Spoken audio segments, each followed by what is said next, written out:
Good morning and blessings to you. This is, they say the third time is a charm. This is my third time trying to do this video. Today is September 9th, 2020. It is a Wednesday.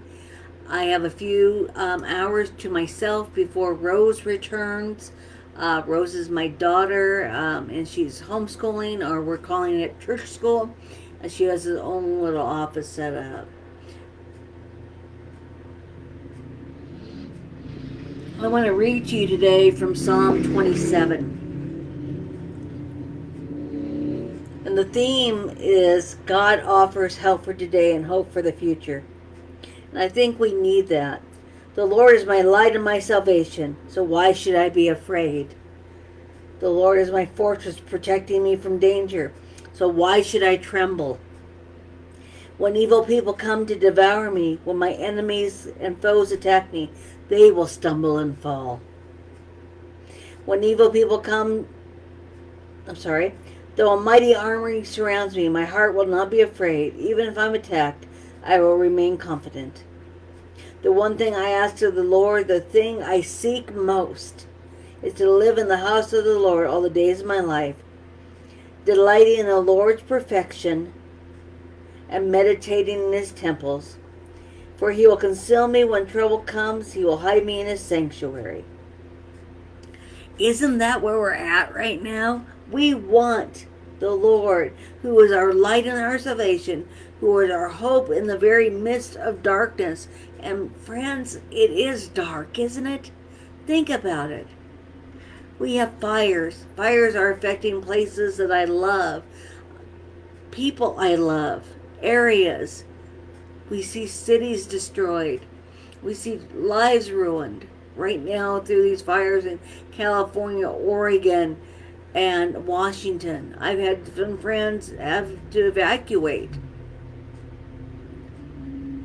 And then, on top of that, we had horrible winds here in Idaho Falls where trees came down. A dear adopted son of mine has a tree limb over his house, so we had to pray that wouldn't fall because it would have destroyed his house. A pastor friend of mine had a tree fall and came within inches of his bedroom. Tell me God wasn't there. Then we see the riots, and then we see the destruction and the protest. Then we had division over the elections coming up, and that causes distress. And then we see COVID, which causes more distress because our lives aren't what they used to be, and they won't go back to that. I now, instead of collecting shoes, I collect masks to go with my outfit of the day. We're changing. We're not what we used to be, but we're promised that the Lord will get us through, that he is our sanctuary, our hope. And sometimes I think we forget because it's hard.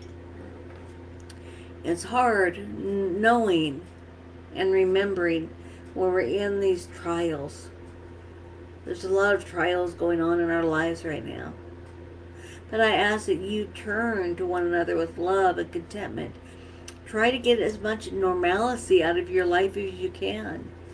For me now, it's coming back to the office after being off due to my surgery. To be back in my normal, which is a changing normal too. It's gone from being a nice warm summer to now down to 30 within 3 days. Times change, seasons change, we change. And it's how we adapt to that change. Are we going to grumble and groan and basically bitch and moan? Or are we going to embrace the change and make it better so we can share that? Today, in our fellowship hall, we have school supplies set up to share with folks. And I've had so many people come in and say, I'm glad that this is being done because I couldn't take care of this year. Things have changed. But we're promised that even though we stumble and fall, even though a mighty army surrounds us, and admit it, when things are so overwhelming, doesn't it feel like we're being attacked by an army? A great big army with pointy swords? But it says here, even if I am attacked, I will remain confident. That confidence comes from relying on God, turning to one another for help and comfort. I ask you to turn to God. Turn to one another.